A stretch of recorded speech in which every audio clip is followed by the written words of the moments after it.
ফেরেশতাদের কাবা বাইতুল মামুর 7 আসমানের উপর। এটা কত বড় শোনেন। কৃষ্ণই বলেন প্রতিদিন এই আল বাইতুল মামুর ফেরেশতাদের মসজিদে 70,000 ফেরেশতা ইবাদতের জন্য চান্স পায়। একবার ঢুকে যে বের হয়ে যায় কিয়ামতের আগে দ্বিতীয়বার আর তারা চান্স পাবে না।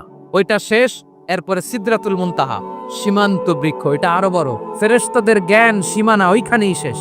এর উপরে কি হয় ফেরেশতারা আর জানে না। সিদরাতুল মুনতাহার এরিয়া শেষ, এরপরে শুরু হয় আল্লাহুল মাহফুজ, কোরআনের বাড়ি। এটা মিন দুররাতিন বাইদা, সাদা ঝকঝকে ডায়মন্ড দিয়ে আল্লাহ বানাইছে। আমাদের সবার তাকদীর ভাগ্যলিপি ওইখানে লেখা। ওইটা শেষ, এরপরে শুরু হয় লা জামান লা মাকান এরিয়া। ওইখানে কোনো জামান নাই, মাকান নাই, no time no space area শুরু। ওইখানে কুরসি, যেখানে আল্লাহ পা রাখেন বা কুদরতি পা রাখেন।